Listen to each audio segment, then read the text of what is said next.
Selamat pagi Bapak Ibu yang berbahagia.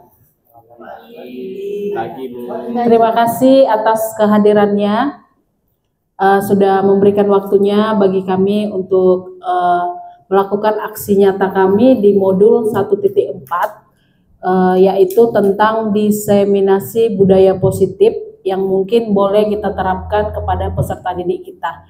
Jadi di sini kami berempat bergabung untuk mensosialisasikan bagaimana diseminasi budaya positif bisa kita lakukan kepada murid.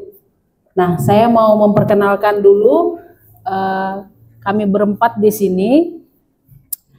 Nah, kami dari Pendidikan Guru Penggerak Angkatan 10 Kota Batam. Yang pertama ada Bapak dari ujung, ada Bapak Trisno, kemudian ada Ibu Anggraini Oktari di sebelah kanan saya, kemudian saya sendiri, Ibu Berliana Siombing, dan yang di sebelah kiri saya Bapak Ahmad Jaini.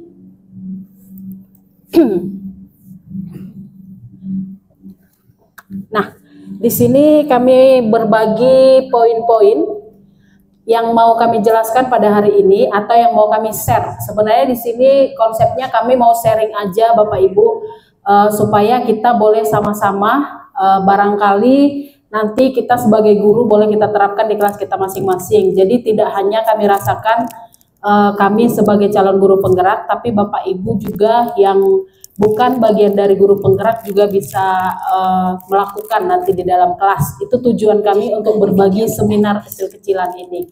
Nah, yang pertama topiknya itu adalah disiplin positif dan nilai-nilai kebajikan universal. Itu nanti dibawakan oleh Ibu Anggraini Oktari. Nah, topik yang kedua itu tentang teori motivasi, hukuman dan penghargaan restitusi. Itu akan dibawakan oleh Bapak Ahmad Jaini.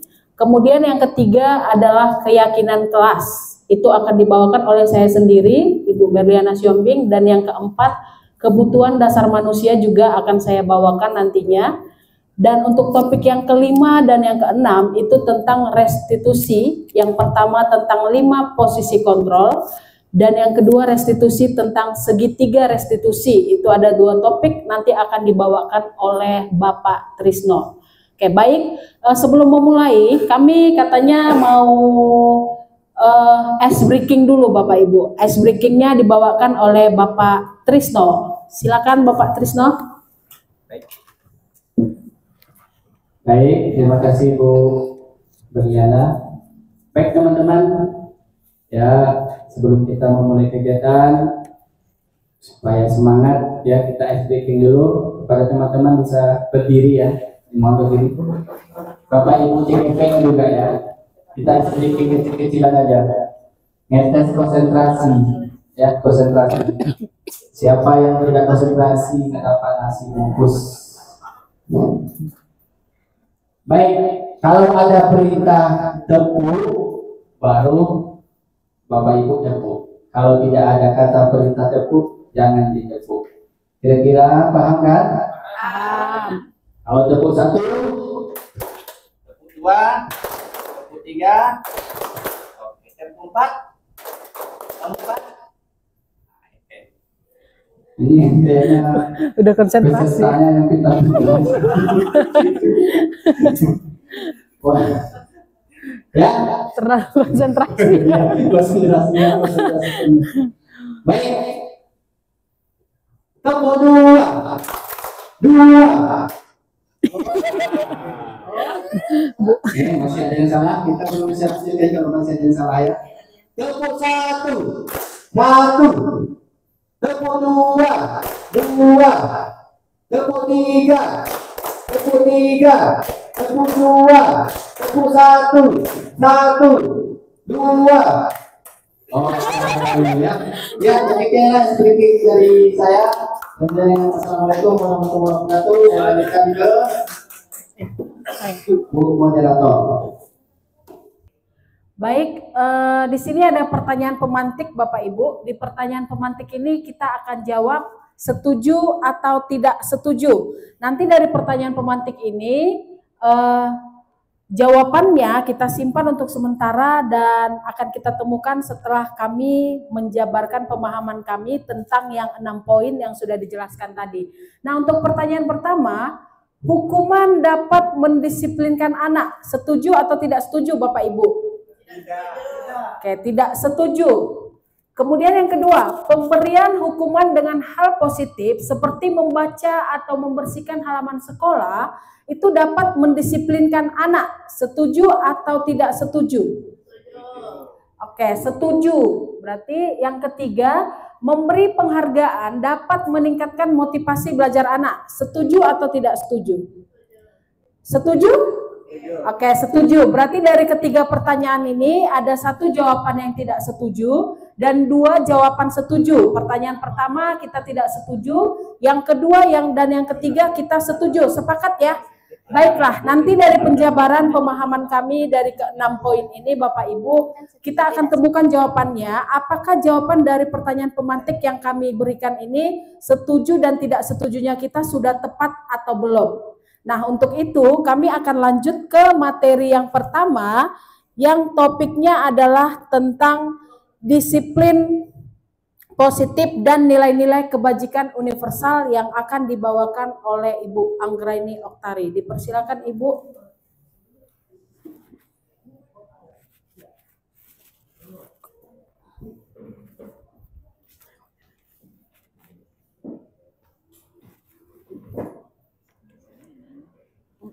Baiklah, Assalamualaikum warahmatullahi wabarakatuh.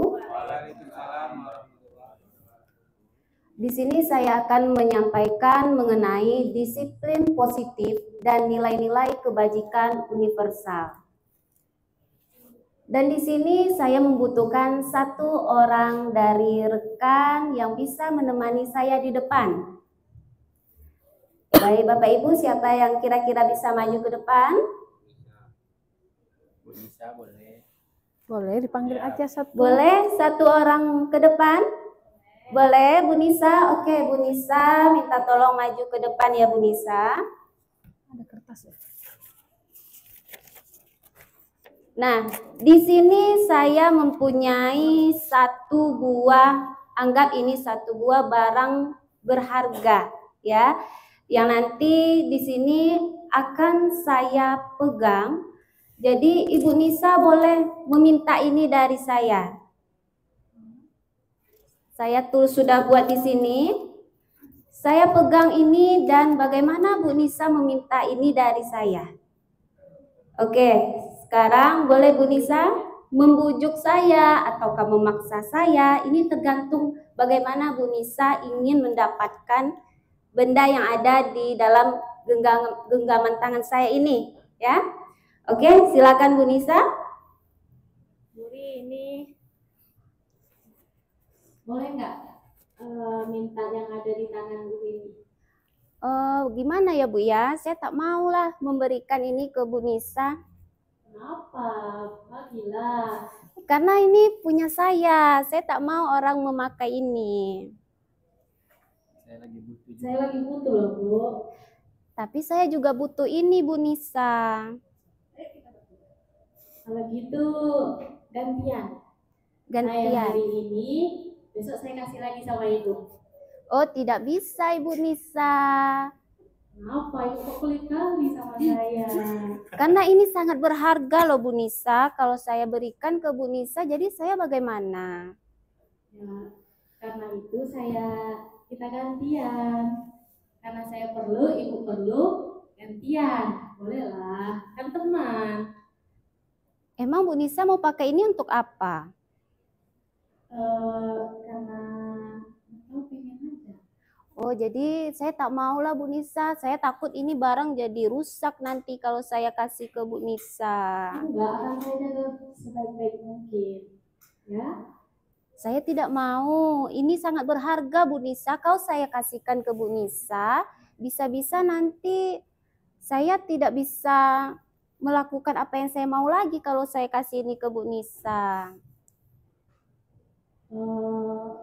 Kalau gitu, oke, saya tidak mau. Saya tidak mau Bu Nisa, saya tidak mau. Ini punya saya Bu Nisa. Apapun yang Bu Nisa ini kan, saya tidak mau memberikan. Ya, saya tidak mau Bu Nisa. Apapun yang Bu Nisa kasih ke saya tidak mau memberikan ini. Saya mau ini, saya butuh kali. Tapi saya tidak mau.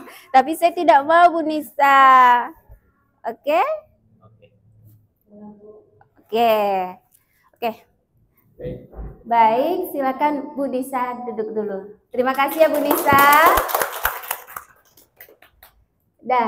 Jadi dari tindakan yang saya lakukan tadi, walaupun Ibu Nisa meminta dengan sekuat tenaga, memaksa saya, mendorong saya untuk memberikan apa yang saya punya, saya tetap berada di pendirian saya sendiri, ya. Karena saya tahu apapun yang saya berikan, apapun yang tidak saya berikan itu tergantung kontrol diri kita sendiri. Jadi sebaiknya kita tidak bisa memaksakan apapun kepada orang lain. Jadi di sini perubahan paradigma teori kontrol atau teori pilihan atau ilusi kontrol. Kalau kita ibaratkan kepada murid, di sini guru mengontrol murid, ya, dan ilusi bahwa kritik dan membuat orang merasa bersalah dapat menguatkan karakter. Dan selanjutnya ilusi bahwa semua penguatan positif efektif dan bermanfaat. Dan ilusi bahwa orang dewasa memiliki hak untuk memaksa. Jadi walaupun kita dipaksa ataupun kita dirayu atau dibujuk, kalau itu tetap pendirian kita, itu adalah disiplin kita dari dalam diri kita. Jadi apapun yang kita lakukan itu sebenarnya tergantung dengan kontrol diri kita masing-masing. Kalau saya mengetahui mungkin alasan, misalnya contoh tindakan yang tadi, saya mau memberikan itu tergantung kontrol saya. Tetapi saya tidak mau memberikan karena di dalam kontrol atau disiplin diri saya sendiri, saya percaya bahwa itu punya saya, tidak bisa orang memakainya. Jadi sebenarnya di sini apapun yang dilakukan orang lain untuk memaksa, membujuk kita, seharusnya kita mempunyai pendirian karena kitalah yang mengontrol diri kita masing-masing. Jadi ilusi seperti inilah yang bisa kita terapkan kepada murid kita. Apakah kita bisa memasukkan pemahaman kita kepada murid? Ini ibaratkan ilusi yang terjadi tadi. Apakah murid ini mau menerimanya kalau dia meyakini kita ataukah tidak? Jadi sebenarnya kita mempunyai kontrol diri kita masing-masing. Oke, next.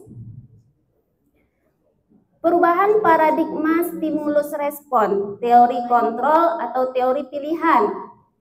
Siapa sesungguhnya yang memiliki kontrol? Jadi sebenarnya siapa yang sesungguhnya memiliki kontrol itu? Itu adalah diri atau pribadi orang itu sendiri.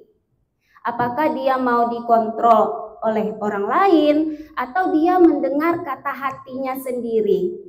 Jadi di sini stimulus respon, kita mencoba mengubah orang agar berpandangan sama dengan kita. Itu stimulus respon yang dilakukan oleh Ibu Nisa tadi. Tetapi kalau di dalam teori kontrol itu kita berusaha memahami pandangan orang lain tentang dunia atau tentang kejadian pada saat itu. Dan perilaku buruk dilihat sebagai suatu kesalahan. Itu stimulus respon. Ini ibaratkan ada anak mendorong temannya. Itu kan sebenarnya perilaku buruk ya Bapak Ibu ya. Tapi kalau dari teori kontrol ini, semua perilaku itu memiliki tujuan. Jadi apa sebenarnya tujuan kamu mendorong temanmu itu? Mungkin dia mendorong ada sesuatu yang akan menimpanya, sementara kita melihat itu hanya perbuatan buruk. Jadi kita sebenarnya harus tahu dulu apa tujuan atau alasan seseorang melakukan sesuatu, barulah kita bisa menilainya itu buruk atau tidak. Jangan langsung menjudge itu buruk. Dan selanjutnya orang lain bisa mengontrol saya, itu stimulus responnya. Kalau pada teori kontrol, hanya Anda yang bisa mengontrol diri Anda. Seperti yang sudah saya sampaikan tadi, sebenarnya hanya kita yang bisa mengontrol diri kita sendiri. Walaupun ada rayuan, bujukan, dan lain-lainnya, kalau kita tetap pada pendirian kita itu, kita bisa mengontrolnya. Apakah kita mengikuti kah atau tidak. Dan selanjutnya, saya bisa mengontrol orang lain. Itu stimulus respon. Sementara pada teori kontrol atau pilihan, Anda sebenarnya tidak bisa mengontrol orang lain. Ya, jadi sebenarnya kita tidak bisa mengontrol orang lain kalau dilihat dari teori kontrol ini, tapi kita bisa menstimulusnya. Bagaimana kita mengontrol orang tersebut. Dan selanjutnya, pemaksaan ada pada saat bujukan gagal. Tadi pada saat Ibu Nisa merasa gagal, saya dibujuk, dia memaksa, ayolah Bu Rini, ayolah Bu, sampai saya mundur-mundur ke belakang, ya. Nah, jadi di situ memang pemaksaan itu terjadi apabila kita sudah merasa gagal. Oh, udah gagal juga nih, nggak bisa lagi, ini harus dipaksa, seperti itu ya. Dan kalau kita tetap teguh pada pendirian, apapun paksaan atau apapun yang terjadi, kita akan tetap pada diri kita sendiri, seperti itu. Dan di sini teori kontrolnya, kolaborasi dan konsensus menciptakan pilihan-pilihan baru. Mungkin dengan kolaborasi misalnya, dengan bekerja sama, mungkin nanti bisa saja terjadi, mungkin saya bisa lulus sebenarnya, tapi tadi saya tidak mau, ya Bu Nisa ya. Dan selanjutnya model berpikir menang atau kalah. Nah, mungkin nanti di sini timbullah, oh saya menjadi menang, saya menjadi kalah. Itu kalau di dalam stimulus respon ini. Kalau pada teori kontrol, model berpikir menang-menang, win to win, gitu ya Bapak Ibu ya. Oke, next. Nah, di sini ada penjabaran mengenai disiplin positif, teori kontrol atau pilihan dari Dr. William Glasser. Ya, yang mana di sini Anda tidak bisa mengontrol orang lain, hanya Anda yang bisa mengontrol diri Anda. Dan semua perilaku memiliki tujuan. Apapun yang dilakukan atau tindakan itu pasti ada tujuannya. Dan model berpikir menang-menang.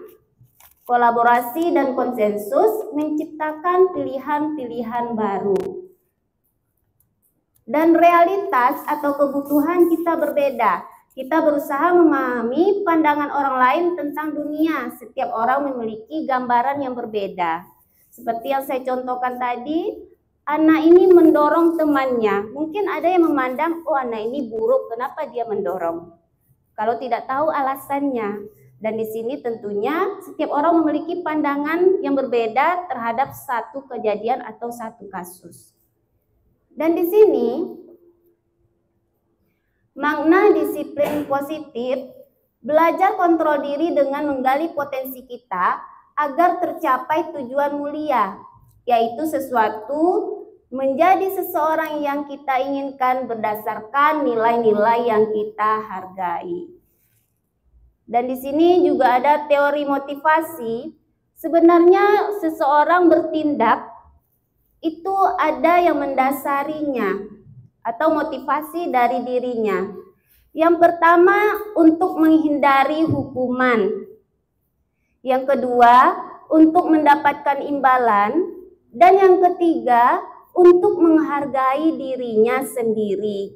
Jadi dari 3 motivasi ini, misalkan anak datang ke sekolah tepat waktu. Apakah dia tepat waktu ini sebagai motivasi eksternal atau motivasi intrinsik? Gimana Bapak Ibu? Anak datang tepat waktu ke sekolah, apakah itu motivasi eksternal atau intrinsik? Motivasi eksternal.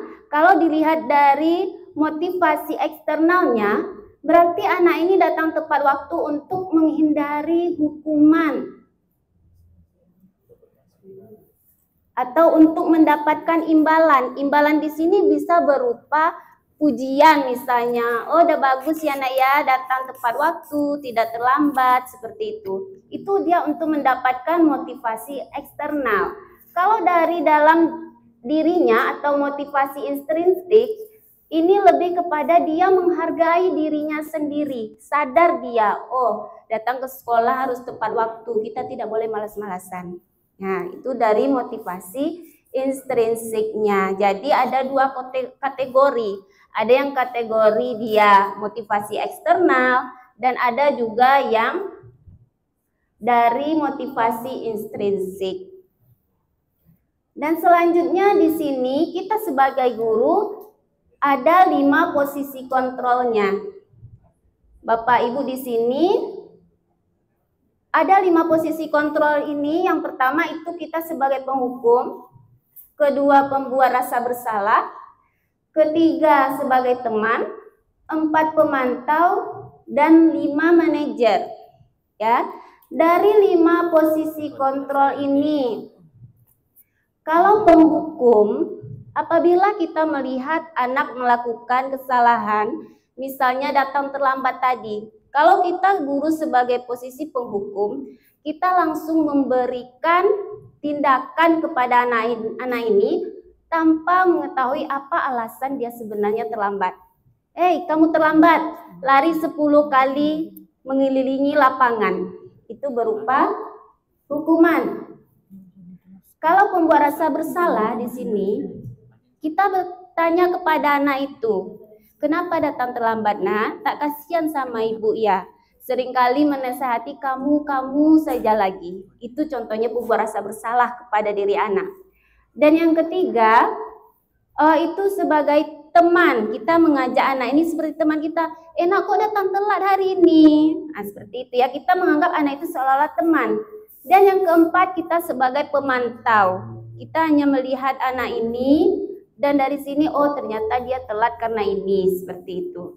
Kalau manajer ini, kita nanti bisa menggunakan segitiga restitusi, itu ada di bawahnya. Menstabilkan identitas, validasi kebutuhan, dan menanyakan keyakinan. Dan yang terakhir di sini, ada 5 kebutuhan dasar manusia. Yang pertama itu bertahan hidup, yang kedua penguasaan, yang ketiga kasih sayang dan rasa diterima, yang keempat kesenangan, dan yang kelima kebebasan. Jadi 5 kebutuhan dasar manusia itu sudah saya sampaikan dan itu akhir dari teori kontrol tadi. Dan lanjutnya nilai-nilai kebajikan universal. Nilai-nilai kebajikan adalah sifat-sifat positif manusia yang merupakan tujuan mulia yang ingin dicapai setiap individu. Nilai-nilai tersebut bersifat universal dan lintas bahasa, suku bangsa, agama maupun latar belakang. Setiap perilaku atau perbuatan memiliki suatu tujuan. Dengan mengaitkan nilai-nilai kebajikan yang diyakini, seseorang maka motivasi intrinsiknya akan terbangun sehingga menggerakkan motivasi dari dalam untuk dapat mencapai tujuan mulia yang diinginkan. Dan nilai-nilai kebajikan yang ingin dicapai oleh setiap anak Indonesia tentunya berdasarkan profil pelajar Pancasila, yang mana beriman bertakwa kepada Tuhan Yang Maha Esa dan berakhlak mulia, mandiri, bernalar kritis, berkebinekaan global, bergotong royong, dan kreatif. Baiklah Bapak Ibu, sekian pemaparan dari saya. Akan dilanjutkan lagi oleh Bapak Ahmad Zaini. Kepada Bapak dipersilakan.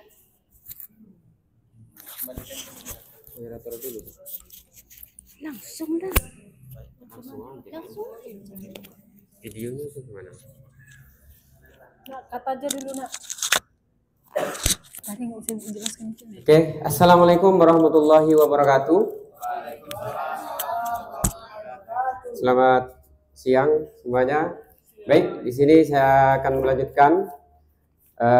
Di sini saya pembagian dengan teori, motivasi, apa judulnya tadi? Hukuman dan penghargaan restitusi. Jadi ini yang kita akan saya bahas sedikit. Selanjutnya, teori motivasi perilaku manusia. Motivasi itu ada motivasi eksternal, ada motivasi internal. Nah, di sini sebagai contoh motivasi eksternal, mungkin sedikit banyak tadi sudah ada penjabaran dari materi sebelumnya, itu menghindari ketidaknyamanan atau hukuman. Apa yang akan terjadi apabila saya tidak melakukannya? Jadi di sini ketika motivasi eksternal itu untuk tidak mendapatkan hukuman, maka dia tidak melakukan itu. Itu termasuk motivasi eksternal. Terus untuk contoh berikutnya adalah untuk mendapatkan imbalan dari orang lain atau institusi. Seperti apa yang akan saya dapatkan apabila saya melakukannya. Jadi ini suatu harapan ya. Jadi kita untuk mendapatkan imbalan dari seseorang ataupun guru gitu ya. Terus yang ketiga adalah motivasi internal. Nah, di sini untuk menghargai diri sendiri. Seperti saya akan menjadi orang seperti apa apabila saya melakukannya. Nah, ini sesuatu motivasi yang timbul karena perasaan dari diri sendiri, kemauan sendiri. Artinya dalam diri untuk merubah. Contoh misalkan saya datang ke sekolah tepat waktu, ya, tanpa ada karena ada imbalan untuk karena takut kena hukuman ataupun imbalan, tapi dia motivasi dalam diri. Jadi dia datang ke sekolah tepat waktu, begitu. Artinya tanpa ada paksaan atau hal yang lainnya, begitu. Dari diri sendiri. Oke, berikutnya. Oke, selanjutnya kata merdeka. Menurut Ki Hajar Dewantara, merdeka itu artinya tidak hanya terlepas dari perintah, akan tetapi juga cakap buat memerintah diri sendiri. Berarti tadi istilahnya kesadaran diri, ya. Jadi di sini istilahnya motivasi dalam diri. Oke, Ki Hajar Dewantara di sini pemikiran konsep mungkin nanti bisa dilihat di Google banyak penjabaran lebih detail di sini. Oke, berikutnya. Oke, di sini dihukum oleh penghargaan, bahwa penghargaan berlaku sama dengan hukuman, ya, dalam arti meminta atau membujuk seseorang melakukan sesuatu untuk memenuhi suatu tujuan tertentu dari orang yang meminta atau membujuk. Dorongannya eksternal dan akan ada faktor ketergantungan beberapa dampak dari pemberian penghargaan. Jadi di sini hukuman itu pengaruhnya jangka pendek dan jangka panjang, ya, hukuman atau penghargaan. Terus penghargaan menghukum dalam diri. Terus penghargaan mengurangi ketepatan. Terus penghargaan tidak efektif, dan terakhir penghargaan merusak hubungan. Jadi selama ini yang kita temui di lapangan itu banyak seperti ini yang kita temui di lapangan, seperti memberikan penghargaan. Oh, kamu jika datang tepat waktu maka kamu akan makan ini. Nah, itu suatu imbalan ya. Jadi ini tidak baik untuk kita laksanakan. Berikutnya. Hukuman oleh penghargaan masih penghargaan menurunkan kualitas, ya. Penghargaan menurunkan kualitas. Terus penghargaan mematikan kreativitas. Jadi memang seperti kita temukan ya, kalau penghargaan ini sangat ketergantung karena tidak timbul tadi dalam diri sendiri, tidak sadar ya. Terus penghargaan mengurangi motivasi intrinsik ya, motivasi dalam diri ya. Jadi karena ada sesuatu mereka melakukan itu. Oke. Berikutnya bentuk program kebajikan. Oke. Dalam memberikan apresiasi atau pengakuan perlu diingat beberapa hal. Yang pertama, beri pengakuan secara khusus ya. Yang kedua, beri pengakuan secara pribadi ya.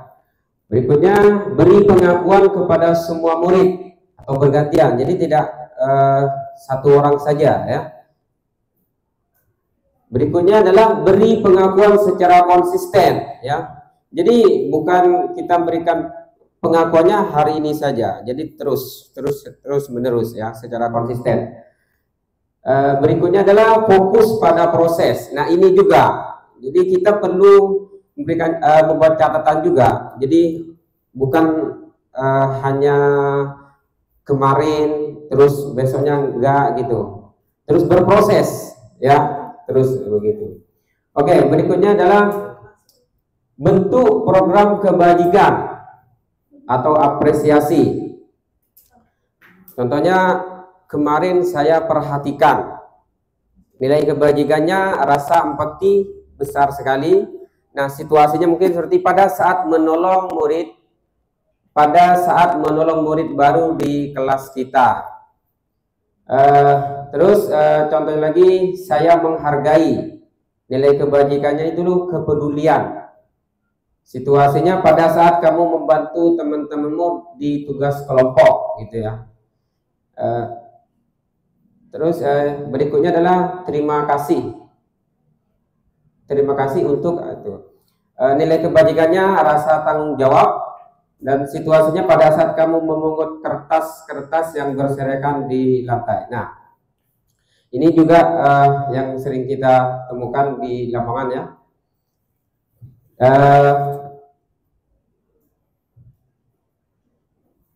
Oke, berarti kita lanjut. Kita tanya jawab ya Bu ya. Tugas perbedaan hukuman dan konsekuensi. Oke, kita sama-sama mungkin Bapak Ibu bisa memberikan jawaban di sini. Contoh pertama, mencatat 100 kali di dalam buku kalimat saya tidak akan terlambat lagi karena terlambat ke sekolah. Termasuk hukuman atau konsekuensi ini?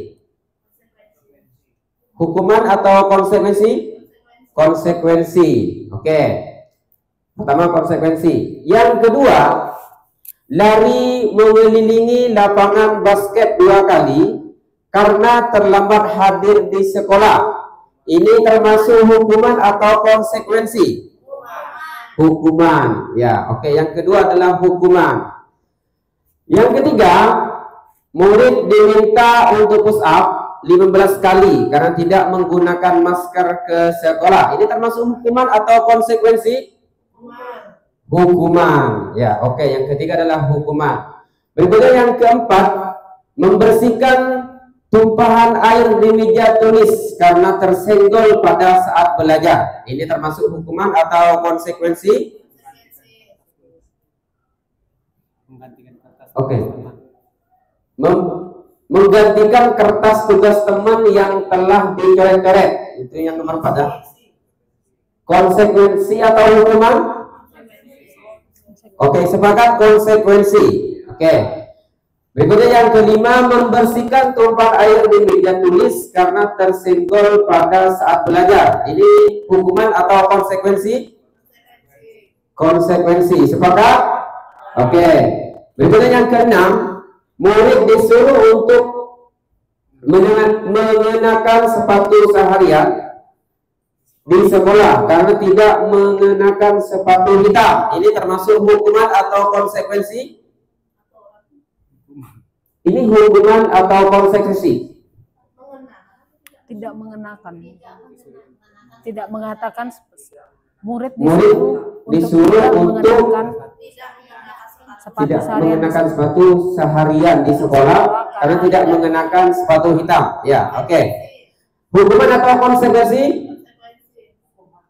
Hukuman atau konsekuensi, Pak? Oke. ada yang Pak Ahmad, apa? Hukuman. Kalau Pak Wendy, hukuman. Bu Lisa? Konsekuensi. Bu Lisa? Hukuman. Oke. Berarti yang paling banyak hukuman ya.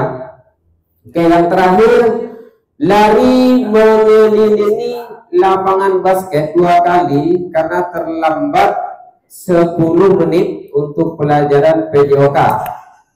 Hukuman atau konsekuensi? Yang terakhir Pak, lari mengelilingi lapangan basket 2 kali karena terlambat 10 menit untuk pelajaran PJOK. Kira-kira hukuman atau konsekuensi? Hukuman. Ya? Hukuman. Bapak? Hukuman. Oke, berarti yang terakhir hukuman. Kita lihat jawabannya di sini. Nah, di sini yang pertama, mencatat 100 kali di dalam buku kalimat. Saya tidak akan terlambat lagi karena terlambat ke sekolah. Tadi sepakat menjawab konsekuensi. Tadi konsekuensi. Ternyata ini hukuman. Ya. Nah, oke, di sini terjadi hukuman. Berikutnya tadi lari mengelilingi lapangan basket 2 kali karena terlambat hadir di sekolah. Tadi sepakat apa? Hukuman. Berarti benar semuanya. Oke. Berikutnya adalah murid diminta untuk push up 15 kali karena tidak menggunakan masker ke sekolah. Hukuman. Tadi paling banyak konsekuensi ya. Yang murid diminta untuk push up? Hukuman. Ya, oke. Berarti sepakat semuanya hukuman. Terus berikutnya menggantikan kertas tugas teman yang telah dicoret-coret. Konsekuensi. Oke, mantap memang semuanya. Oke, berikutnya belum Pak? Belum. Oke. Membersihkan tumpahan air di meja tulis karena tersenggol pada saat belajar. Itu tadi sepakat apa? Konsekuensi. Oke. Terus berikutnya murid disuruh untuk tidak mengenakan sepatu seharian di sekolah karena tidak mengenakan sepatu hitam. Hukuman. Berarti sepakat semuanya. Hukuman terakhir adalah lari mengelilingi lapangan basket 2 kali karena terlambat 10 menit untuk pelajaran PJOK. Ini konsekuensi. Oke, mantap. Oke, sepakat. Selanjutnya perbedaan hukuman dan konsekuensi. Hukuman suatu yang menyakitkan harus terjadi. Ya, kalau konsekuensi itu suatu harus terjadi. Terus yang berikutnya adalah membuat anak sakit fisik maupun hati untuk jangka waktu lama. Nah, sakit hati Pak ya, Bapak sering sakit hati ya. Konsekuensinya membuat anak merasa tidak nyaman dalam jangka waktu pendek ya, konsekuensi. Terus untuk berikutnya anak membenci kedisiplinan. Ini termasuk kalau kita memberikan hukuman, jadi anak membenci kedisiplinan. Kalau konsekuensi adalah anak menghargai disiplin.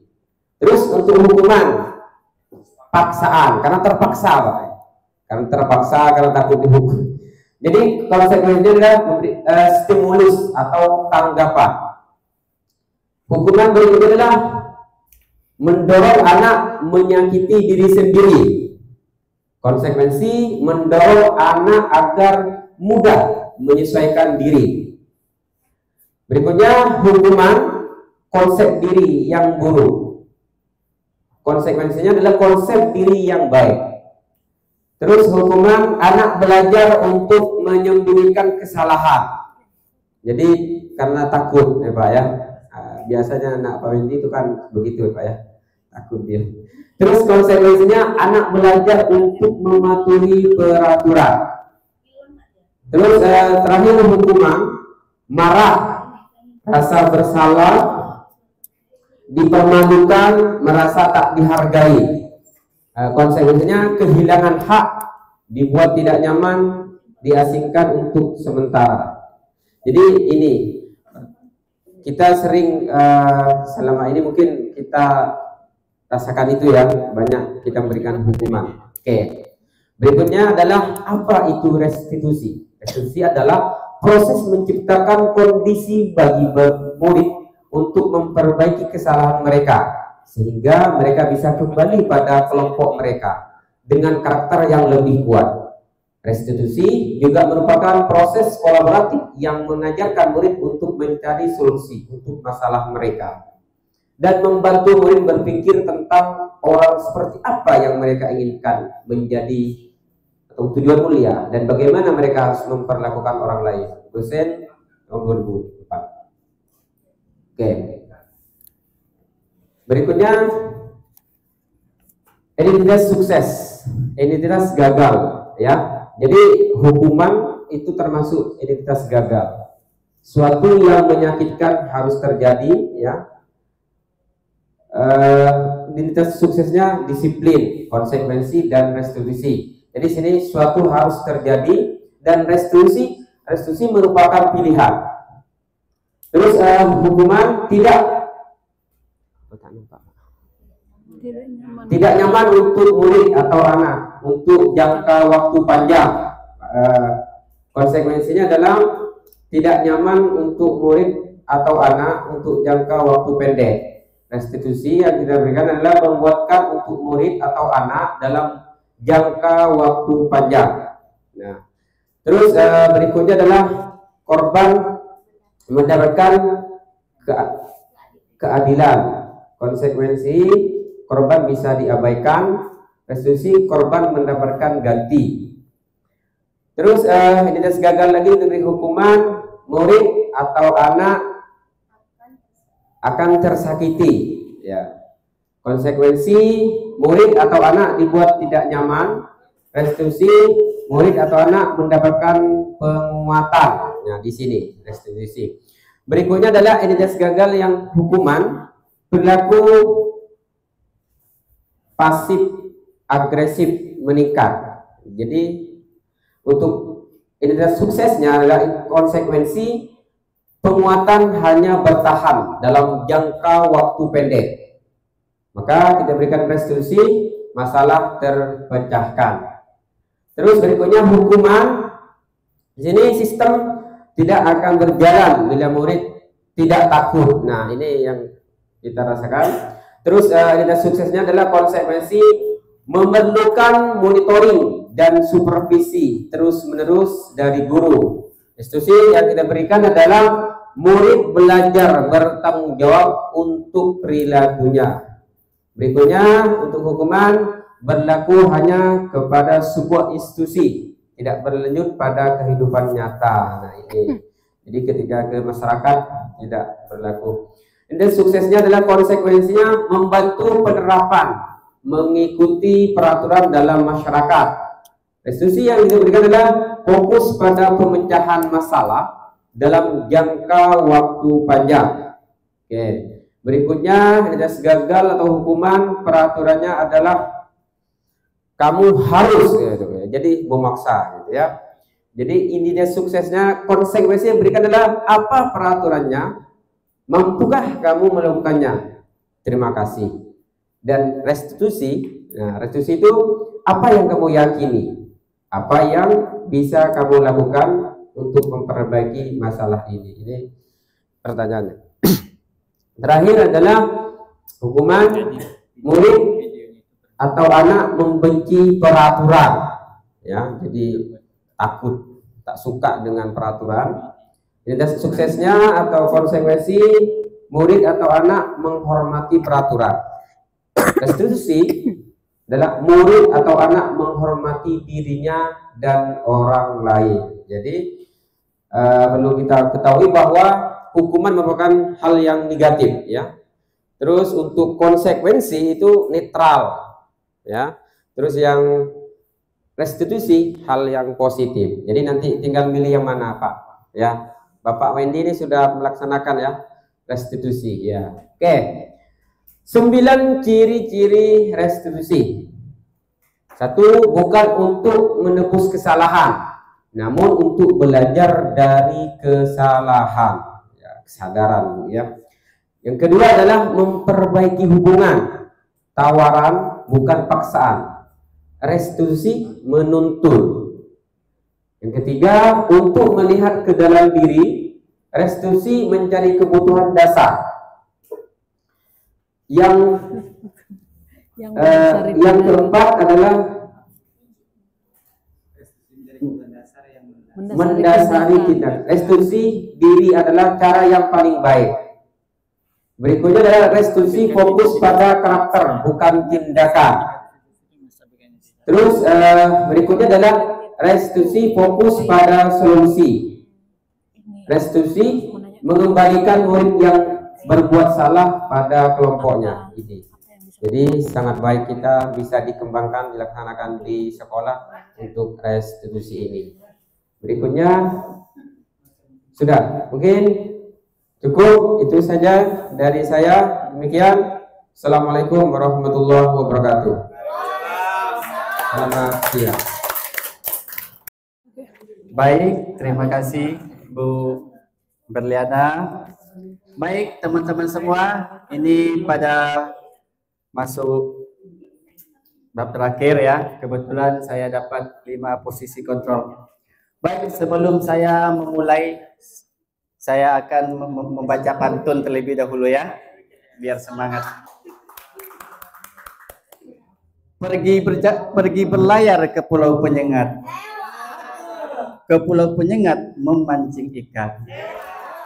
Jawablah salam dengan semangat, itu tanda orang beriman. Assalamualaikum warahmatullahi wabarakatuh. Baik, yang pertama terima kasih kepada teman-teman yang telah hadir pada acara disemensiasi ya untuk kebutuhan aksi nyata 1.4 kami.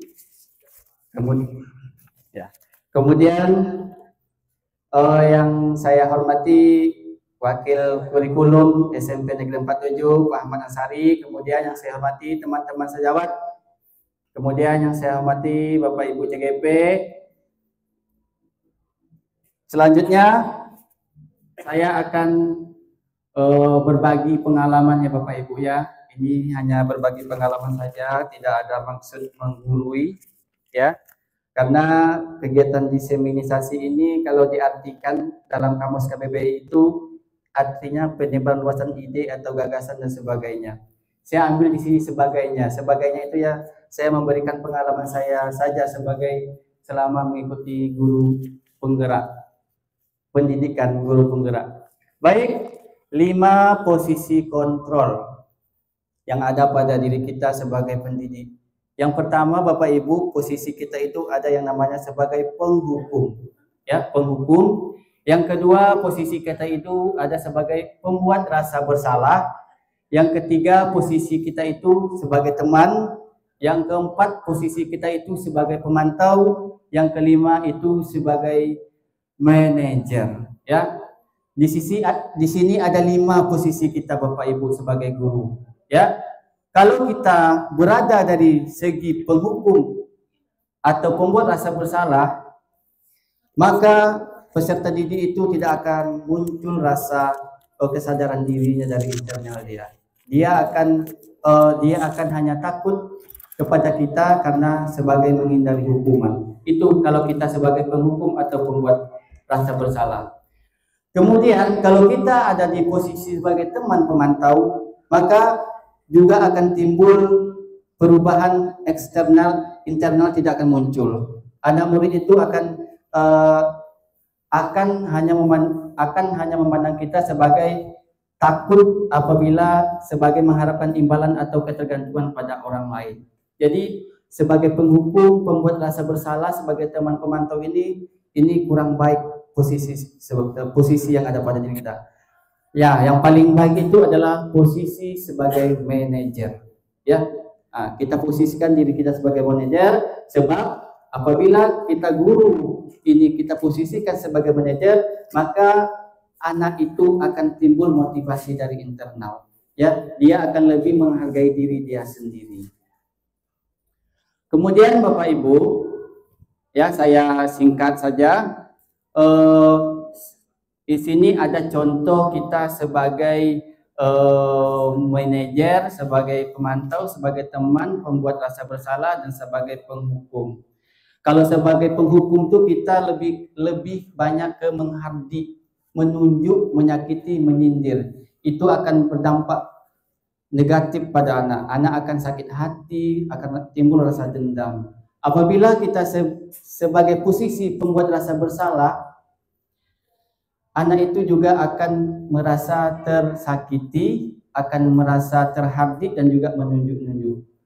Dan apabila juga sebagai teman, nah ini bahaya ya, apabila kita sebagai posisi kita sebagai teman, maka pada diri anak tersebut akan muncul sifat yang tidak menghargai guru lain. Sebab dia di dalam diri dia itu ada yang namanya guru itu sebagai teman saja. Jadi sama guru itu saja dia akan berinteraksi, dia akan sulit menghargai guru yang lainnya. Kemudian yang paling bagus itu kita sebagai manajer, ya, kita tempatkan diri kita sebagai manajer, maka apabila kita posisikan sebagai manajer, maka akan timbul untuk menghargai diri sendiri, akan timbul motivasi secara internal kepada peserta didik tersebut. Kira-kira Bapak Ibu, ya teman-teman sejawat, yang dari 5 posisi kontrol ini, yang kemarin Bapak Ibu berada di posisi yang mana? Yang sering dipakai? Kadang penghukum, Ya. Lebih banyak kita sebagai penghukum Bapak Ibu ya. Selama ini ya penghukum ya. Ya pokoknya kita jarang memilih manajer ya. Tapi ada juga sebagai teman, sebagai penghukum sebagai teman itu ya. Iya. Iya. Tetapi 4 posisi itu tidak berdampak positif kepada anak-anak. Yang sangat berdampak positif itu yaitu sebagai manajer. Kalau ke-4 posisi itu anak-anak timbul motivasinya hanya eksternal, hanya takut, ya hanya mengharapkan imbalan. Baik Bapak Ibu, kemudian selanjutnya,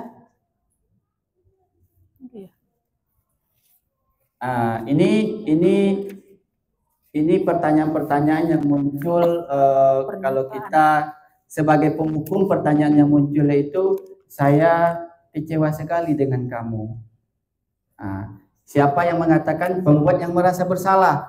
Guru, saya kecewa sekali dengan kamu. Jadi itu sebagai penghukum. Kalau sebagai pemantau, kami tidak pernah benar-benar melakukannya. Sebagai penghukum kami tidak benar-benar melakukannya. Kalau kita sebagai teman, ayolah lakukan demi ibu bapak. Kemudian sebagai manajer, ini yang bagus. Bagaimana kamu bisa menyelesaikan masalah ini? Nah, jadi kita ada di situ terjadi kolaborasi menyelesaikan masalah dengan anak. Itulah sesungguhnya yang diharapkan oleh anak. Selanjutnya. Oke, selanjutnya. Baik. Tadi saya membahas tentang 5 posisi kontrol guru. Sekarang saya membahas tentang segitiga restitusi.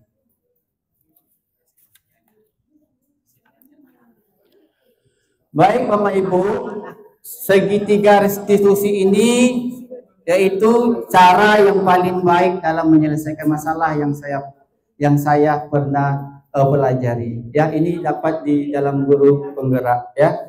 Yang mana dengan cara ini ya kita mengajak peserta didik itu menyelesaikan masalah secara kolaboratif ya, kerjasama dengan mereka. Jadi yang pertama, segitiga restitusi itu ada 3 poin. Yang pertama kita menstabilkan identitas dulu. Ya, menstabilkan identitas. Yang kedua memvalidasi kebutuhan. Yang ketiga menanyakan keyakinan. Pada saat menstabilkan identitas ini, kita menguatkan sama mereka. Setiap orang pasti pernah melakukan kesalahan. Ya, yang kedua, dan kamu bukan satu-satunya yang pernah melakukan ini. Kemudian pada saat validasi kebutuhan, itu manfaatnya yaitu adakah cara yang lebih efektif untuk mendapatkan apa yang kamu butuhkan? Kemudian kamu tentu punya alasan mengapa melakukan itu. Jadi teman-teman semuanya, pada dasarnya anak-anak itu melakukan kesalahan itu pasti ada dasar ya, ada alasan mengapa dia melakukan itu.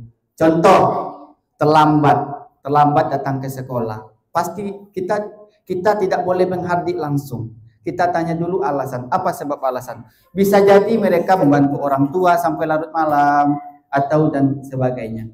Baik Bapak Ibu, di sini saya ada 1 atau 2 contoh ya. Video yang saya buat ya Bapak Ibu ya, dalam bentuk penyelesaian masalah dalam bentuk segitiga restitusi ya. Video ini masih belum ya, nanti mohon Bapak Ibu masukan dan sarannya ya. Nah, ini hanya sebagai contoh saja saya buat kemarin.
Baik Bapak Ibu, tepuk tangan dulu lah Bapak Ibu.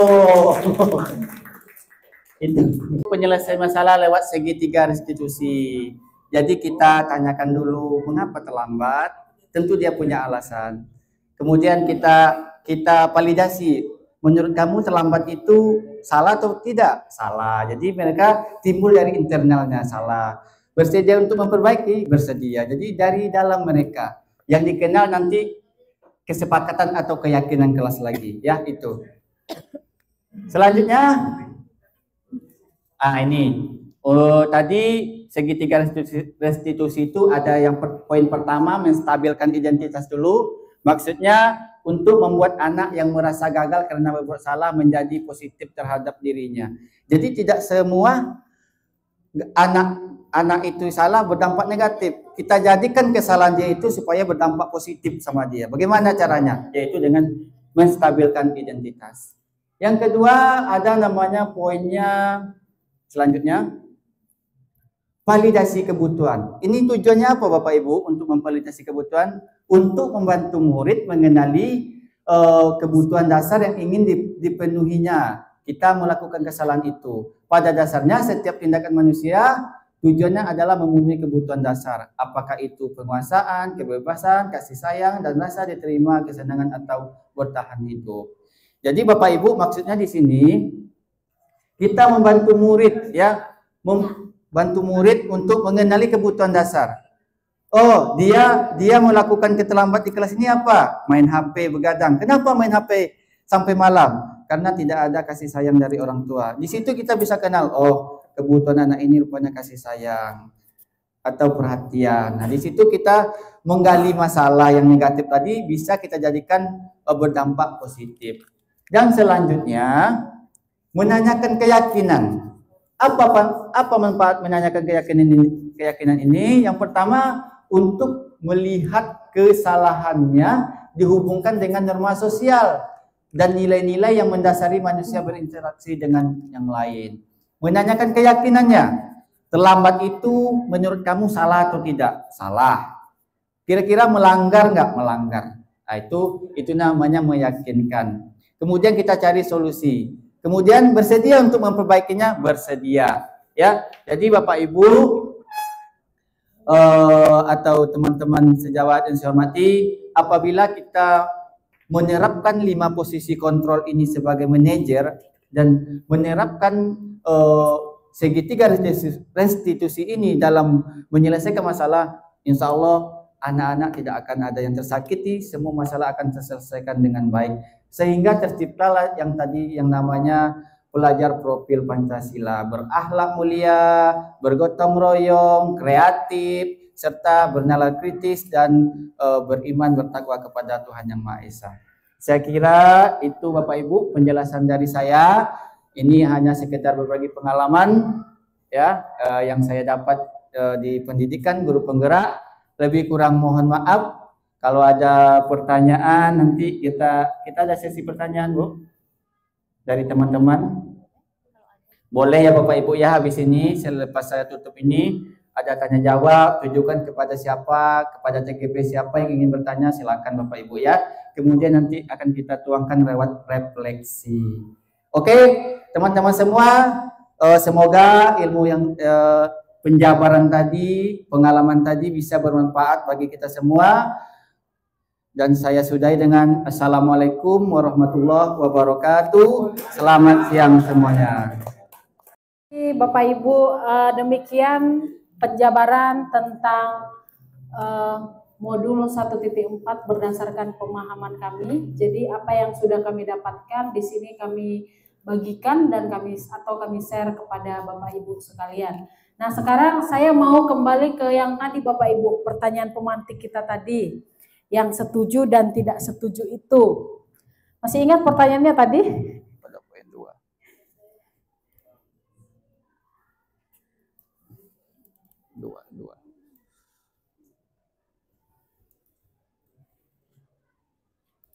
Nah, ini tadi seingat saya, diingatkan kalau saya lupa atau salah ya Bapak Ibu. Tadi untuk pertanyaan yang pertama, hukuman dapat mendisiplinkan anak, ini kita jawab tidak setuju ya. Terus yang kedua, pemberian hukuman dengan hal positif seperti membaca dan membersihkan halaman sekolah dapat meningkatkan disiplin anak, ini setuju tadi. Memberi penghargaan dapat meningkatkan motivasi belajar anak, tadi setuju. Tadi setuju ya awalnya. Nah, sekarang setelah mendengar penjabaran dari kami berempat tadi, apakah jawaban kita berubah atau tetap? Saya tanya kembali dulu. Untuk yang pertama, hukuman dapat mendisiplinkan anak. Setuju atau tidak setuju? Hukuman, tidak. Ya, tidak setuju. Saya juga setuju untuk tidak setuju. Iya. Jadi, hukuman tidak dapat mendisiplinkan anak. Seperti penjabaran tadi kan ini bahwa hukuman itu memberikan rasa sakit kepada si anak, bahkan jangkanya bisa panjang. Kemudian yang kedua, pemberian hukuman dengan hal positif seperti membaca, membersihkan halaman dapat meningkatkan disiplin anak. Setuju atau tidak setuju? Tidak setuju ya.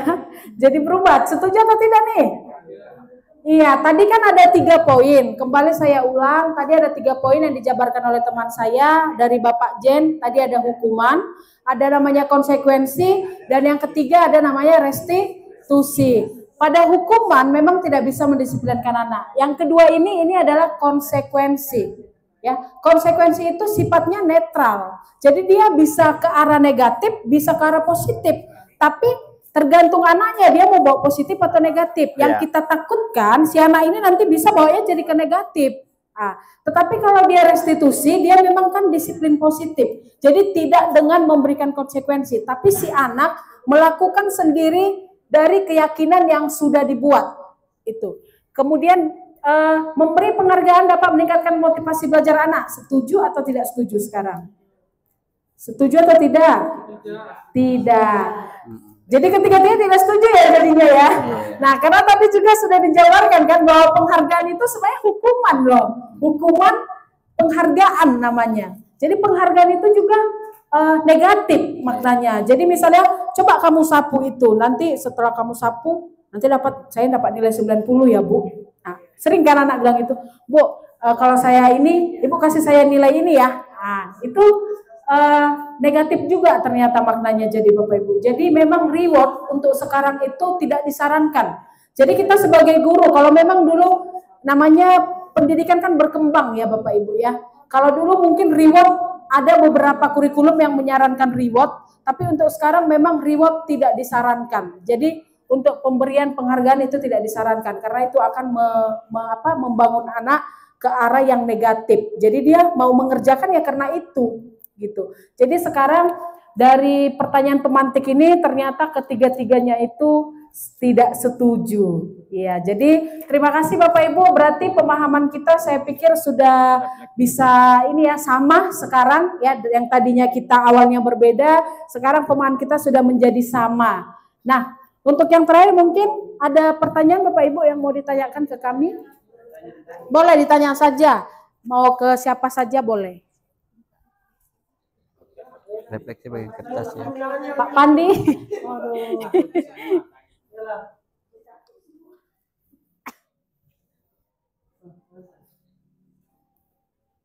Enggak. Oke. Izin pertanyaan. Tadi pemaparan mengenai Pak Krisno tadi ini menanggapi sedikit. Ya. Posisi Ini kontrol. kasus, misalnya di situ kan kalau saya pribadi ya Pak, saya kayaknya yang ada 5 ya di situ. Iya. Posisi kontrol ya Iya, Pak. kayaknya saya sudah pernah melakukan itu semua, dan itu mungkin berdasarkan kondisional juga, dan bahkan mungkin manajer secara tak langsung mungkin tidak kita sadari juga pernah dilaksanakan. Gini Pak, bagaimana kalau kita menghadapi anak yang sudah kita coba dengan cara manajer itu, tapi dia melakukan berulang gitu ya, kita sudah dengan cara itu, tapi kita berulang. Itu pertanyaan pertama. Pertanyaan kedua, apakah dalam kurikulum ini mutlak hukuman itu tidak boleh? Karena gini, dalam sebuah pemerintahan aja, ruang lingkup besar ini ya, hukuman itu sebagai kontrol sosial. Yes. Itu menurut pemikiran kami memandang secara global bahwa rupanya hukuman itu dianggap penting juga sebagai alat kontrol. Saya bertanya juga ke PP saya. Sekian dari kami. Assalamualaikum warahmatullahi wabarakatuh.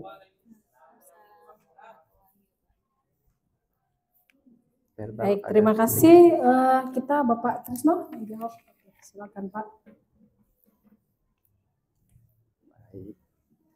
Baik, tepuk tangan dulu untuk pertanyaan dari teman kita. Bagus pertanyaannya ya. Baik, ini kebetulan sangat ya, pernah juga saya tanyakan kepada pasien saya waktu mengikuti Google Meet. Bu, bagaimana apa yang kita lakukan kalau nasihat sudah kita lakukan terhadap anak-anak itu yang sudah berulang. Berkali-kali nasihat tak mampu, apa tidak mampu Bapak Ibu. Beliau menjawab begini Bapak Ibu ya. Kita tetap ada pada posisi manajer Bapak Apandi. Ya, tetap pada posisi manajer. Nanti di mana selanjutnya Pak? Apa aksi yang kita ambil? Di aksi kesepakatan sekolah atau keyakinan kelas. Di situ kan ada poin-poin melanggar, biar poin itu yang akan menyingkirkan mereka secara tidak langsung nanti. Kan kita ada sistem poinnya Bapak Ibu ya. Umpama dia Bapak nasihati tak masuk, kasih poin, tak masuk juga kasih poin. Jadi udah berapa poin terkumpul kan dia akan otomatis akan terlempar dengan sendirinya dari sekolah ini. Makanya kesepakatan keyakinan sekolah atau kesepakatan kelas itu sangat penting kita buat. Otomatis.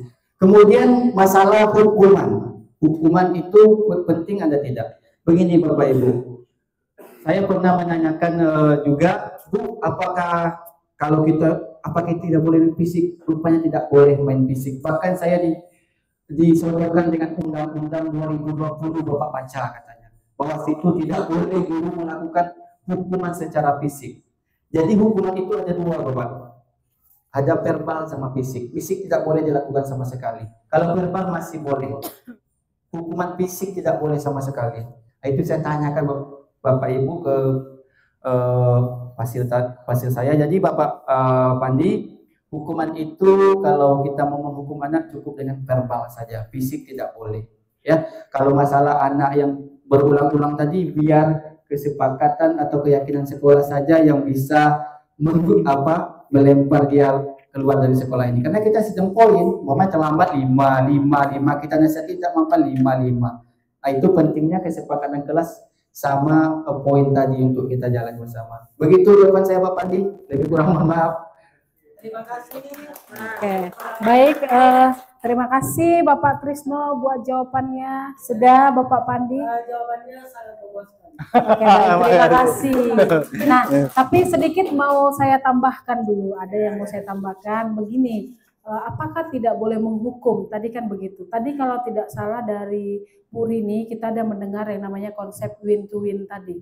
Menang sama menang. Jadi di sini Bapak Ibu, kalaupun kita terpaksa, memang terkadang harus kita sesuaikan dengan kondisi. Saya juga ini memang dapat pengalaman mungkin dari pasil saya. Kalaupun terpaksa, memang seperti yang dibilang Pak Pandi tadi, yang kelima ini sebenarnya sudah kita lakukan secara tidak langsung. Kita mungkin pada posisi penghukum, pada pembuat rasa bersalah. Kita juga pernah mengatakan kan sama anak, dia bilang, ibu capek loh dari tadi nak. Nah, itu kan sebenarnya pembuat rasa bersalah. Teman juga mungkin pernah, pemantau juga pernah, manajer juga pernah gitu. Jadi tapi begini, kalaupun misalnya kita di posisi penghukum, mungkin penghukum ini itu tadi Pak, kita arahkan ke restitusi, di mana dia harus menang sama menang. Jadi si anak dimenangkan. Contohnya misalnya tadi ketika si anak mengganggu temannya, misalnya dia merobek kertas temannya, nah kita suruh ganti kertas itu.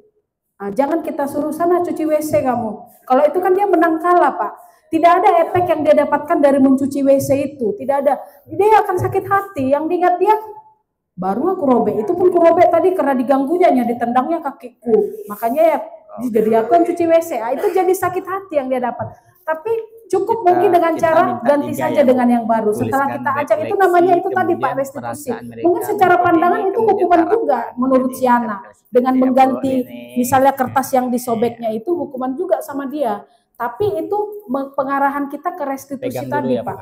Itu ya. Jadi konsepnya adalah win-win. Begitu ya Bapak Ibu ya. Jadi kalau memberikan pun kita hukuman itu, ambillah win to wins. Menang dan menang. Oke baik, di sini mungkin kita akan refleksi ya Bapak Ibu.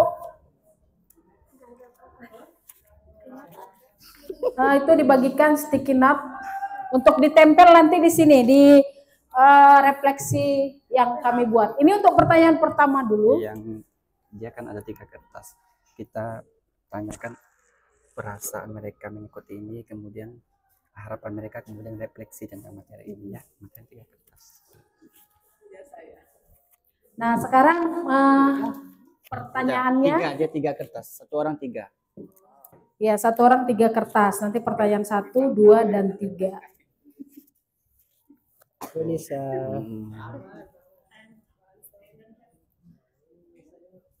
Sudah Bapak Ibu?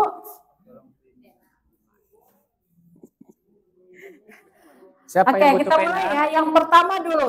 Yang pertama saya atau kami mau tahu dulu bagaimana perasaan Bapak Ibu mengikuti seminar atau diskusi kecil-kecil yang Ibu rasakan. Apakah sedih, senang?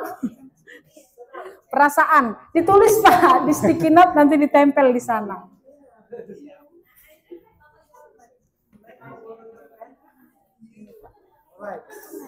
Nganggur dia. Nanti kalau sudah selesai langsung ditempel ya Bapak Ibu untuk pertanyaan pertama. Ya, 1 soal 1 sticky note. Soalnya masih itu tadi Bu. Bagaimana perasaan Bapak dan Ibu mengikuti sesi ini? Ya, bagaimana perasaan mengikuti kegiatan semen ini? Ada pena nggak di situ? Iya. Diseminasi disiplin positif. Inilah contoh murid tidak bawa pena. Ini apa namanya? Bahagia. Ya. Diseminasi budaya positif. Modul 1.4. Diseminasi. Iya, diseminasi. Boleh tulis nama? Nggak apa-apa. Sebaiknya tulis nama. Nanti diupload 2 jam.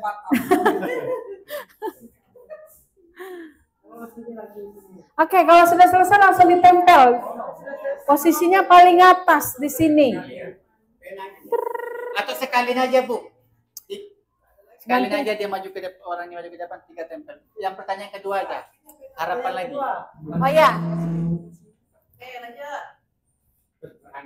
Nanti begini ya Bapak Ibu nempelnya. Nanti di sini pertanyaan pertama, pertanyaan kedua, pertanyaan ketiga, ya. Untuk pertanyaan yang kedua itu ada di depan. Hal baru apa yang mengubah paradigma saya yang saya dapatkan? Jadi hal baru apa yang Bapak Ibu dapatkan yang bisa mengubah paradigma pikiran kita yang awalnya begini jadi begini? Kecilnya tulisan Ibu.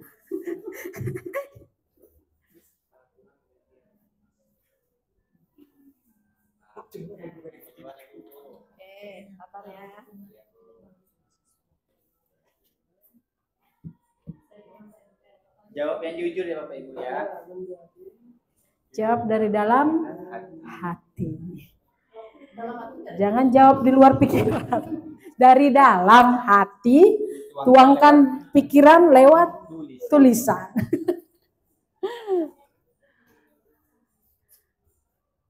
Ada guru penggerak juga yang hadir. Iya. Ganti kan. Pertanyaan untuk guru penggerak. Yeay. Partisipasi.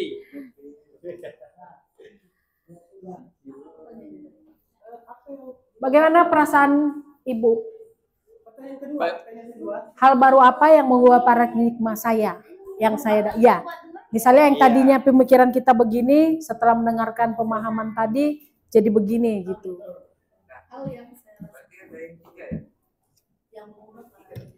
Ya, yang ketiga itu, maksudnya perasaan apa yang muncul khususnya, tapi ini dikaitkan dengan disiplin dan motivasi intrinsik. Jadi pertanyaan ketiga, tuliskan perasaan Bapak Ibu pada sesi ini.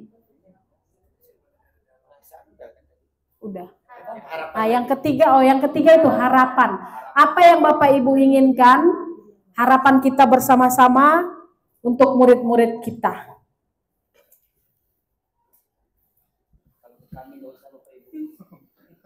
Untuk saya nggak usah.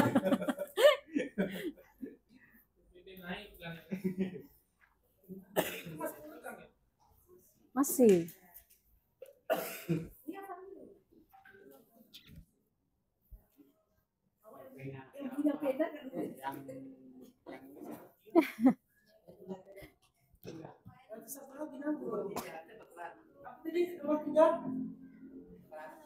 Nomor 3, harapan Pak. Apa harapan Bapak setelah mengikuti sesi ini? Harapan Bapak terhadap diri Bapak boleh, terhadap murid-murid. Jadi setelah mengikuti pemahaman ini, harapan diri Bapak dengan murid-murid apa?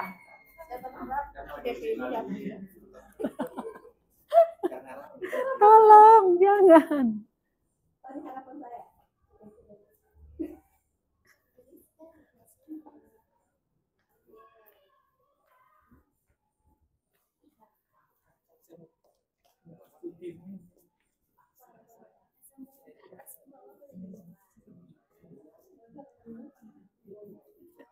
Begini bagus itu sama kalian saya. Ya lah, Bapak sudah. Saya dipaksa loh. Sabar, masih rekam,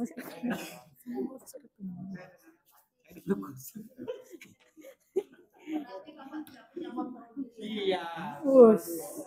Harus punya kontrol diri ya.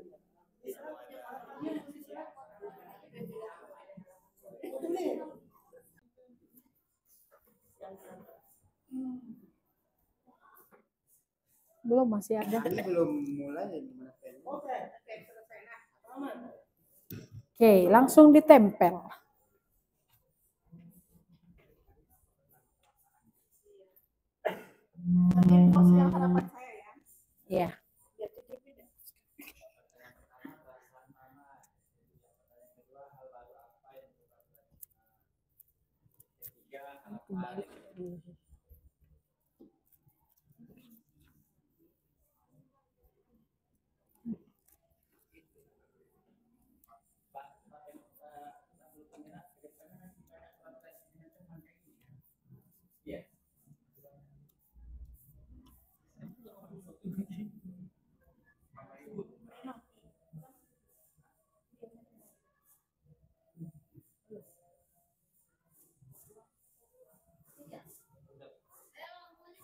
Oke, sudah selesai Bapak Ibu. Terima kasih sudah berefleksi dengan kami dan terima kasih sudah mengikuti kegiatan yang sudah kami lakukan. Semoga bermanfaat bagi kita dan berdampak kepada murid-murid kita. Selamat siang dan terima kasih. Siang anak-anak semua. Baik, pada aktivitas kegiatan kita hari ini, kita Bapak dan kelas Bapak ini akan membuat tentang keyakinan kelas. Ada yang tahu keyakinan kelas itu apa? Sebelumnya ada yang tahu keyakinan kelas itu apa? Oke. Keyakinan kelas itu sama dengan peraturan kelas, ya. Peraturan ke kelas. Jadi keyakinan kelas itu sama dengan peraturan. Perlu nggak keyakinan kelas itu kita buat? Perlu, karena di lingkungan sekolah, di lingkungan rumah, di lingkungan sosial ada namanya yang namanya peraturan yang harus disepakati. Jadi peraturan itu kita buat, Bapak harus membuat peraturan itu harus melibatkan anak-anak semuanya. Ya, tidak bisa Bapak hanya membuat sepihak. Jadi kita harus berkolaborasi membuat keyakinan yang harus kita sepakati.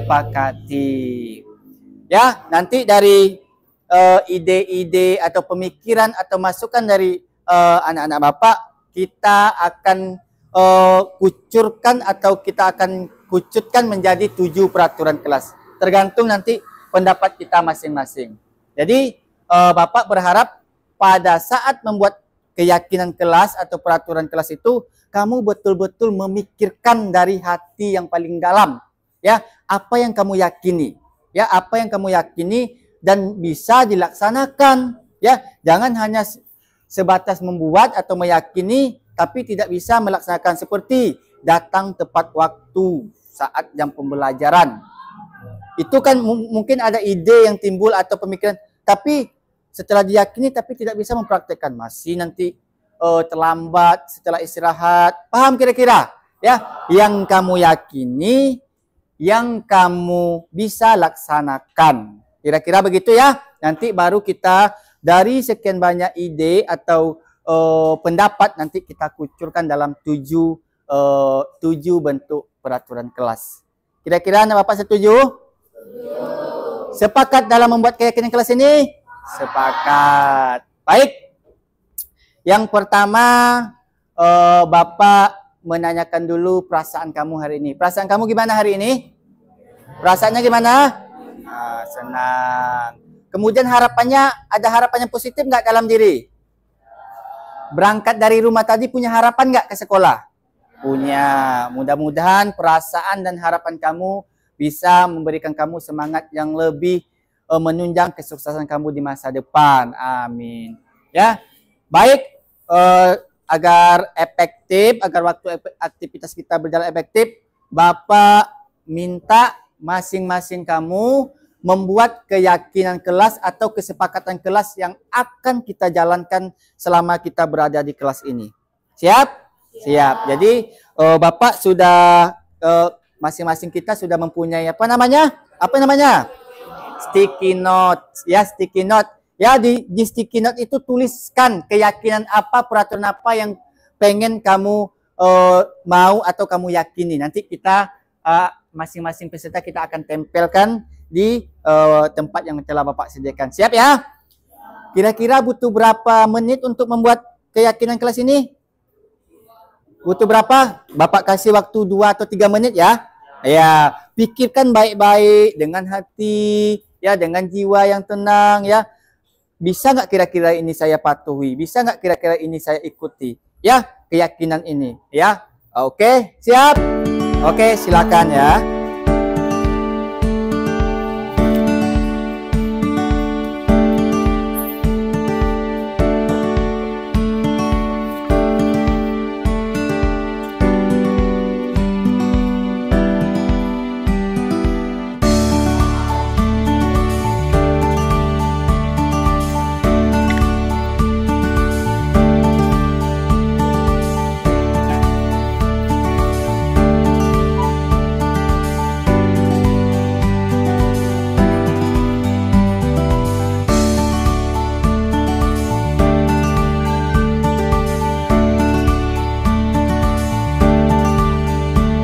tangan untuk kita semua dulu.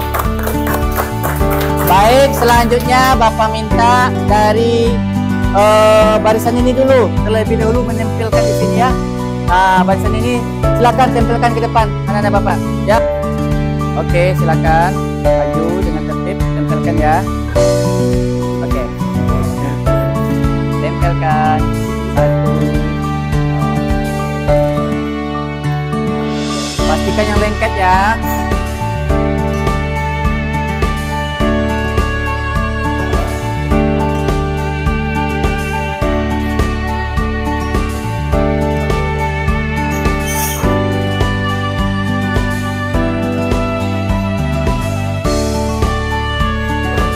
Barisan ini silakan. Ayo silakan nak, cepat.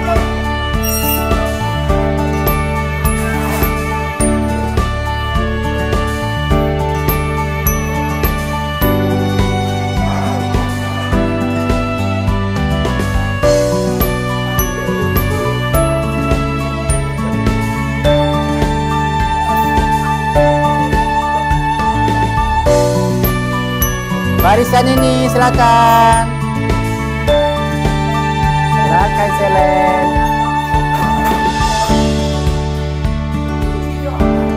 Silakan Selen.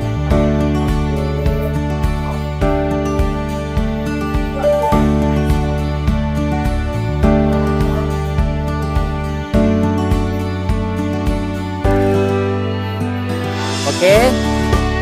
Berarti sudah semua ya. Oke, tepuk tangan dulu. Baik, dari banyaknya pendapat atau banyaknya masukan dari anak-anak semua, kita akan sepakati 7 saja untuk keyakinan kelas kita. Ya, 7 saya, nggak semua ya. Yang terbaik kita bilang setuju ya. Sepakat Pak atau setuju Pak. Oke, Bapak ambil dulu yang datang atau masuk di waktu. Saya harap bisa masuk di waktu yang tepat. Kalau Bapak sederhanakan bahasanya datang tepat waktu. Sepakat? Datang tepat waktu sepakat?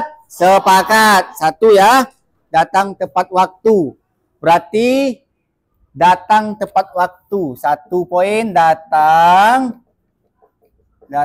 tepat waktu. Ini sepakat semuanya? Sepakat. Oke. Berarti nggak bisa dilanggar ini ya, datang tepat waktu ya. Kecuali ada alasan-alasan seperti banjir, angin puting beliung. Nah, ada yang beliung kan. Kemudian kesepakatan kelas yang kedua yang kita ambil, yang harus kita apa? Menyimak guru saat menjelaskan pelajaran. Menyimak guru saat menjelaskan pembelajaran. Sepakat? Sepakat. Bagus. Menyimak guru saat, ini bagus-bagus semua ini. Menyimak guru saat memberikan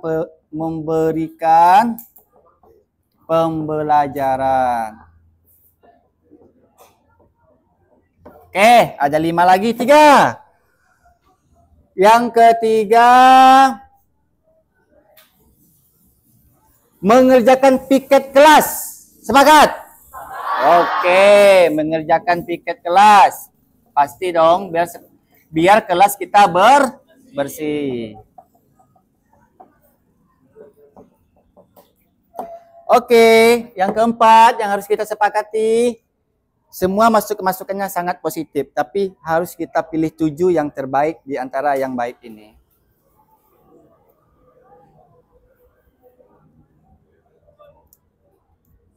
Membuang sampah pada tempatnya. Karena Bapak lihat banyak sampah dibuang di kelas. Sepakat? Oke. Membuang sampah pada tempatnya. 5. Ya, 5. Kemudian mana lagi ya yang Bapak ambil? Ya, yang mana lagi ya? perhatikan guru. Ketika guru tidak membuang sampah, tidak telat datang. Oke. Tidak. Menjaga kebersihan dan kerapian diri.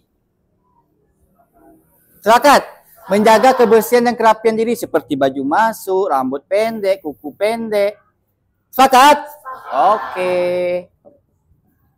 Menjaga kebersihan. Kebersihan kelas atau diri. Nah, diri sendiri. Dah. Sepakat ini ya? Yang keenam,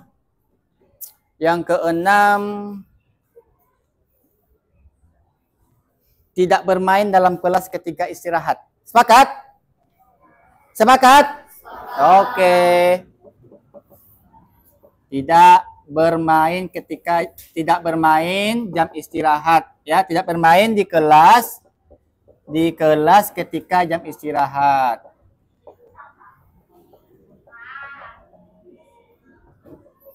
Yang ketujuh, terakhir ya, saling menghargai. Sepakat? Saling menghargai boleh. Saling menghargai. Saling menghargai di sini boleh kita kucukkan lagi toleransi. Baik, ada 7 yang sudah kita yakini atau kita sepakat. Kira-kira di antara 7 ini ada yang tidak setuju sebelum kita jadikan keyakinan kelas? Setuju? Ada yang tidak setuju? Berarti setuju semua ya. Berarti inilah kesepakatan 7 kesepakatan kelas yang akan kita jalani dan kita patuhi bersama. Siap? Baik.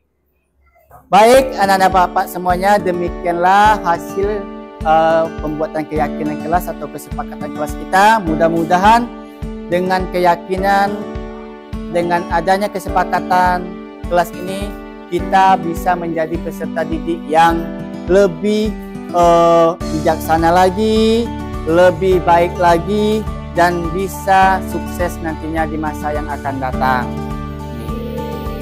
Baik, demikian Bapak sudahi dengan Assalamualaikum warahmatullahi wabarakatuh.